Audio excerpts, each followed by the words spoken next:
tout le monde, j'espère que vous allez bien. Je vous fais cette petite vidéo aujourd'hui un petit peu explicative pour vous parler des tutoriels et pourquoi quand on essaye de reproduire donc certains tutoriels de certaines youtubeuses, blogueuses ou autres sur Facebook, pourquoi parfois c'est fail et pourquoi on n'y arrive pas.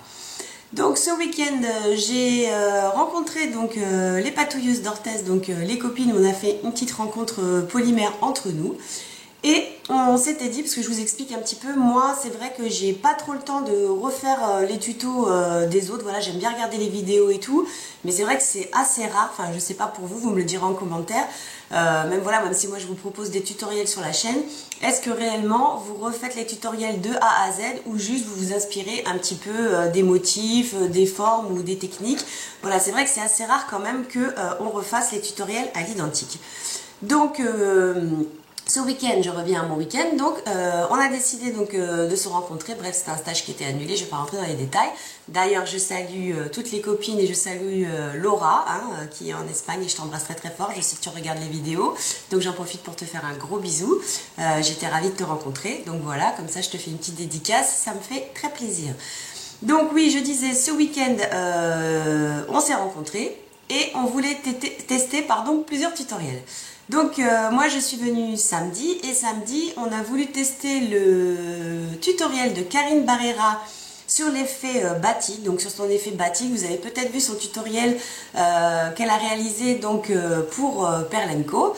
Donc elle est aussi, ce tutoriel il était donc en direct, elle l'a réalisé sur la page Facebook de Perle & Co en direct et ensuite il a été donc rediffusé sur YouTube. Donc voilà, on a voulu tester le batik de Karine Barrera et on a voulu tester également un tutoriel gratuit également qui venait de sortir et qui était un bracelet offert gratuitement par Bettina Walker. Donc on a voulu tester, donc dans la journée on avait le temps de faire les deux, donc du coup voilà, on a commencé par le batik de Karine parce qu'on s'est dit il y a peut-être des étapes voilà, où il faut laisser sécher un petit peu la peinture, enfin je vous invite, je vous mettrai les liens du tutoriel. Et donc on était 8 ou 9, je ne me rappelle plus. Et donc voilà, on a tout amené le matériel qu'on avait besoin pour le batik, c'est-à-dire de la pâte polymère blanche, de la gouache, des encres, et puis voilà, des emporte-pièces pour ensuite former nos pièces. Donc voilà, avoir le tutoriel de Karine, cela paraissait donc assez facile à réaliser, voilà, enfin assez simple, donc on s'est dit voilà, on va se lancer, et l'effet batik était tellement, est vraiment très très beau celui de Karine, que du coup on s'est dit voilà, bon on se lance, donc on avait le rétroprojecteur, on a lancé la vidéo sur grand écran et on s'est mis à suivre le pas à pas comme on le ferait en regardant une vidéo YouTube, en faisant pause, voilà, telle étape on fait ça, telle étape on fait ça. Donc voilà, donc on est arrivé donc à plusieurs résultats au final. Donc je vous raconte pas les détails du batik, je vous invite à aller voir la vidéo. Et donc en fait on s'est aperçu, parce que bien évidemment on n'a pas toutes le même matériel. Donc on n'a pas toutes les mêmes encres, Karine parle de plein d'encres dans sa vidéo. Il y en a qui ont des encres toutes neuves, il y en a qui ont des encres qui traînent depuis un moment dans les tiroirs. Au niveau de la gouache également, eh bien évidemment on n'avait pas toutes les mêmes marques. Moi j'avais acheté vite fait chez mon marchand de journaux de la GDO, non pas de la GDO, de la... Ah mince, si c'est de la GDO, enfin bref oui, si je crois c'est de la GDO. On avait de la gouache de chez Cultura.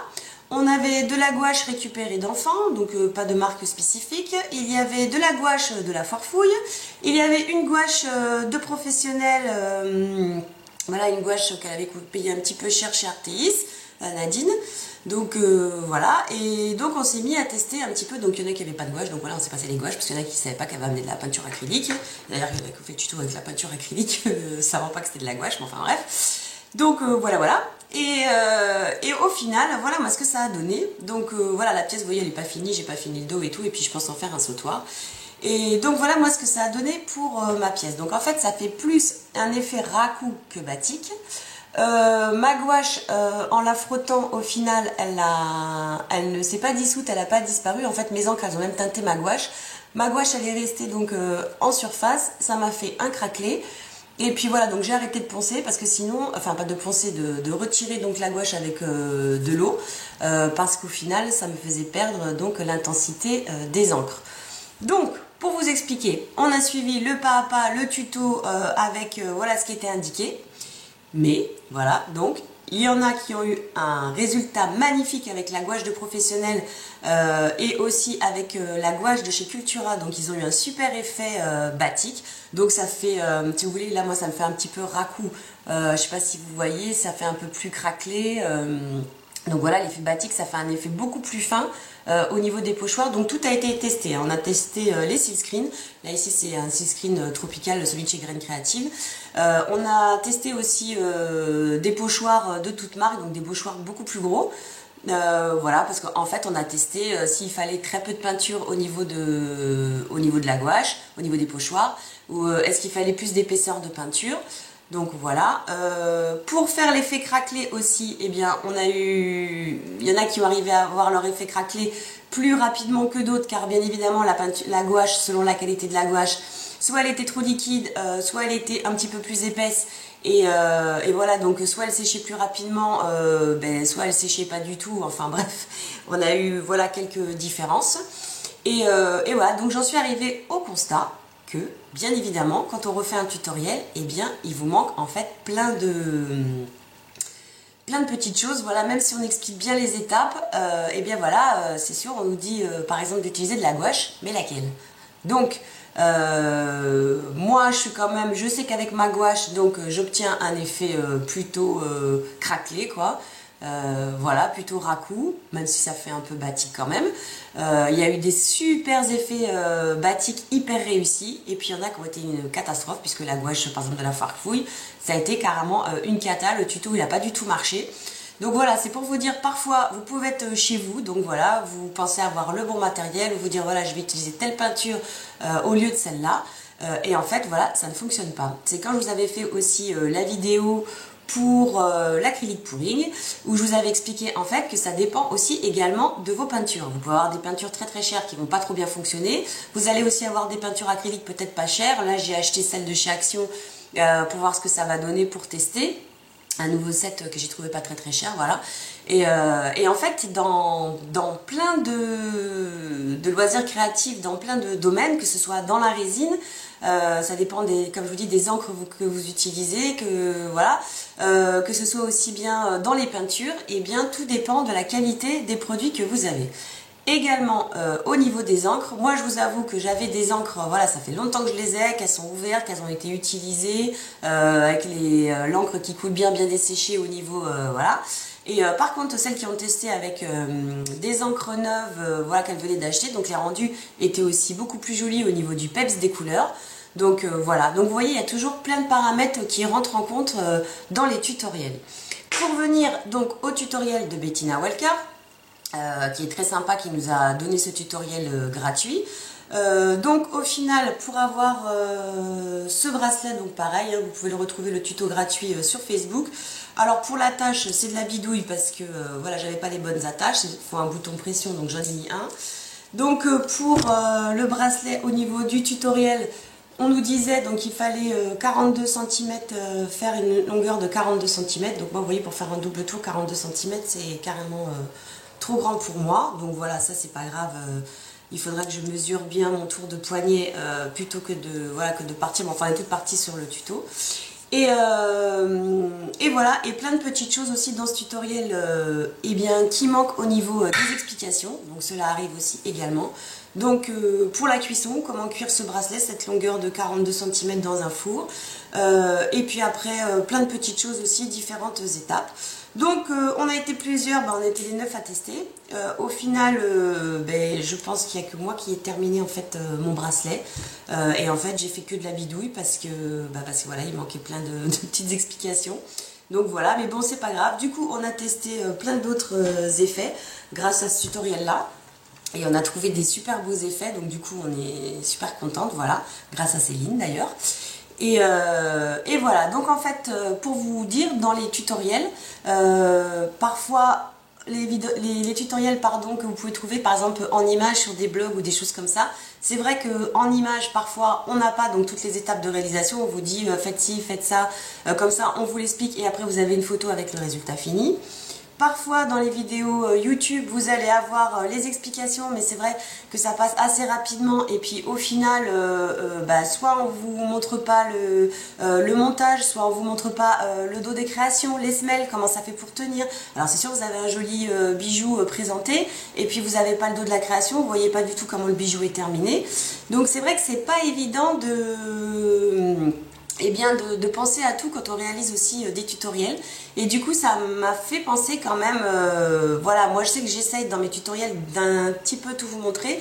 Donc c'est vrai qu'à chaque fois je ne remontre pas les semelles, le derrière, parfois les montages, parce que quand c'est des montages que je vous ai déjà montrés, c'est vrai que je pense pas dans les tutoriels à tout vous montrer de A à Z. Donc voilà, et puis aussi des fois ça dépend aussi du matériel que vous utilisez, ça dépend du matériel que vous avez, ça dépend aussi des pâtes polymères que vous utilisez, parce que selon le type des pâtes, il y en a qui vont réagir différemment. Également selon les cuissons et tout ça. Donc voilà, il y a plein de paramètres qui rentrent en compte. Donc voilà, ce que je voulais vous dire, c'est surtout de ne pas vous décourager. Au moins dans les tutoriels, ça vous apprend quand même des techniques, ça vous permet aussi de vous entraîner et puis voilà, et puis de réaliser plein de jolies choses également. Et parfois en testant des choses avec par exemple des ratés, et bien au final on arrive quand même à trouver soit nos propres techniques ou des nouvelles techniques, et c'est vrai que voilà, c'est aussi assez sympathique. Mais voilà, j'ai trouvé, je me suis dit tiens, je vais leur faire la vidéo tant que c'est encore frais dans ma tête, voilà. Aussi je sais que ce que je voulais vous dire, c'est que je sais aussi que vous êtes friands, vous me demandez beaucoup de montage. Donc je vous ai préparé des vidéos de montage différents avec des bunas. Et je pense qu'à chaque fois que je vous ferai un tutoriel en pâte polymère, je vous ferai les montages, je vous expliquerai un petit peu les étapes de réalisation. Car c'est vrai que c'est important, parce que parfois vous me dites ouais, j'ai des plaques magnifiques mais je ne sais pas comment faire. Donc en fait ce qui est important aussi, c'est de préparer en amont ce que vous allez faire. C'est-à-dire de déjà réfléchir qu'est-ce que vous avez comme après, qu'est-ce que vous avez comme couleur d'après, par exemple pour des suédines, pour des cordons, pour des chaînes, est-ce que vous allez faire en bronze, est-ce que vous allez faire en or, est-ce que vous allez faire en argenté, est-ce que vous avez des perles intercalaires. Enfin voilà, c'est regarder déjà les formes de vos après, et puis même sans savoir dessiner, si vous voulez faire une demi-lune, vous faites une demi-lune. Si vous pensez à un plastron, faites déjà dessiner une petite forme de plastron, regardez les attaches que vous allez avoir. C'est important de penser le bijou avant de se lancer, parce que c'est sûr on peut faire plein de plaques, plein de jolis motifs, et après on a des plaques magnifiques, on dit mais qu'est-ce que je fais avec ça? Et en fait voilà, c'est pour ça que vous vous retrouvez coincé. Donc je vous ai déjà fait pas mal de montages sur la chaîne, il y a eu des montages fil câblé, il y a eu des montages avec des chaînes, je vous avais expliqué aussi, parce qu'il y avait des tutos que vous n'avez pas vus sur les bijoux pin-up, des petits montages. Voilà, différents montages. Et mais bon voilà, donc je vais vous faire ça aussi sur la chaîne. Je vais essayer de penser un petit peu plus à vous donner peut-être plus de détails dans les vidéos, dans les tutoriels. Et voilà, et surtout voilà, le principal, ce que je voulais vous dire, parfois vous avez des ratés, et donc parfois c'est parce que par exemple au niveau des résines, je sais que plein de fois par exemple il y en a qui confondent les résines UV avec les résines époxy. Enfin voilà, il y a plein de petites choses comme ça qui fait que parfois on n'a pas le même matériel. Par exemple, parfois pour Resin Pro, vous allez me demander oui, mais la e-création elle a une prise super rapide, et au final vous n'avez pas utilisé la e-création et vous avez utilisé la transparente, ou inversement. Donc voilà, une fois aussi on m'a demandé, je sais plus, c'était la GDO ou la PBO, et on m'a dit je comprends pas, elle passe pas sous lampe UV. Bah non, ça passe pas sous lampe UV parce que c'est une résine époxy et que c'est pas une résine UV. Donc voilà, on vous donne quand même pas mal de détails, mais c'est vrai que voilà, les rendus sont différents. Par exemple, si moi je vais utiliser des marques de Pearl X et que vous allez utiliser d'autres produits, si moi j'utilise certaines peintures acryliques et que vous allez en utiliser d'autres, pour les pastels secs c'est la même chose. Il y a des pastels secs, par exemple ceux de chez Action, c'est une cata, ils colorent pas du tout la pâte polymère. Voilà, après moi j'ai les Faber-Castell, ils colorent très très bien. Donc il y a plein de paramètres comme ça au niveau du matériel. C'est vrai que quand on veut reproduire vraiment avec les bonnes techniques, eh bien il faut tout simplement le matériel adéquat et avoir le nom des produits et du matériel qui convient au mieux. Et c'est vrai que ça manque dans les vidéos, parce que par exemple je voulais aussi dire dans les vidéos aussi par exemple d'acrylique pouring, on a vu des super jolis pourrings, enfin voilà, c'était tout joli, tout fluide et tout, voilà, la vidéo elle s'arrête là, mais on vous montre pas par exemple après séchage ce que ça donne une fois que la peinture elle a toute boursouflé, une fois qu'elle est toute séchée. Voilà, je sais que quand je vous ai fait cette vidéo là, il y en a plein qui m'ont dit ah ben c'est cool, moi ça me montre que quand ma peinture elle a séché, c'était pas aussi lisse et brillant que quand j'ai déposé ma peinture. Et elle me dit ça, je l'ai vu dans ta vidéo et tout, et ça m'a rassurée sur mon pouring. Et voilà, donc bien évidemment, parfois sur les vidéos aussi YouTube ou dans les tutoriels, ben voilà, on vous donne pas toutes les astuces, on vous montre le bijou fini, la création finie, voilà le tableau, ce que ça donne, et en fait on vous montre pas ben, les derrière, comment réellement ça donne une fois fini, par exemple monté. Voilà, je sais que parfois ça m'arrive aussi également, je jette la pierre à personne, et du coup je vous dis ça m'a vraiment fait réfléchir dans cette façon de bien expliquer les tutoriels. Généralement je vous donne quand même les produits, bon parfois j'ai plus les références où les trouver et tout ça, mais au moins je vous donne le nom des produits. Donc voilà, j'essaierai pour les futurs tutoriels d'être un peu plus précise, et voilà. Donc j'espère que cette vidéo vous aura aidé pour comprendre un petit peu pourquoi parfois eh bien, vous n'arrivez pas à réaliser certains tutoriels. Sachez que vous n'êtes pas les seuls, ça nous arrive aussi. Enfin voilà, moi je suis pas une professionnelle, hein, je fais ça en amateur, et voilà, et c'est vrai que je reproduis rarement les tutoriels des autres. C'est vrai que je regarde les techniques, j'aime bien voir comment on fait et tout, ça me donne des idées et tout ça, et je me dis tiens un jour je testerai et tout ça, et au final j'ai jamais le temps. Et voilà, et le jour où on veut tester, eh bien en fait on s'aperçoit que bah, enfin, selon le produit qu'on a, eh bien ça marche ou ça marche pas. Par exemple, vous voyez, pour le batik, ben, je suis contente de savoir que ça vient de ma peinture acrylique, parce que par exemple en testant comme ça j'étais quand même assez déçue. Bon après les filles ont quand même bien apprécié ma pièce, trouvaient que c'était joli, c'était fait racoup, un petit peu craquelé et tout, mais parce que moi c'était des grosses craquelures, mais c'est vrai que moi j'aurais voulu vraiment l'effet batik. Et bien par exemple, si j'avais pas vu que ça dépend des peintures, ça dépend de quelle gouache on a utilisé, et surtout ça dépend de quelle marque de gouache, et bien si ça je l'avais pas vu en le testant avec les copines, et bien en fait j'aurais laissé tomber, j'aurais même pas relancé l'expérience en me disant bon bah j'y arrive pas, c'est pas l'effet que je voulais, voilà, en étant déçue, bah voilà, en fait on abandonne. Et c'est dommage parce qu'en fait il suffit juste d'avoir les bons produits, d'avoir les bonnes références, et c'est toujours pareil, voilà, souvent bah, il faut mettre le prix pour avoir des bons produits, mais voilà, c'est un peu le nerf de la guerre aussi. C'est vrai que le loisir créatif ça coûte très très cher, et du coup on essaye parfois de bidouiller et tout ça, mais bon après on n'a rien sans rien.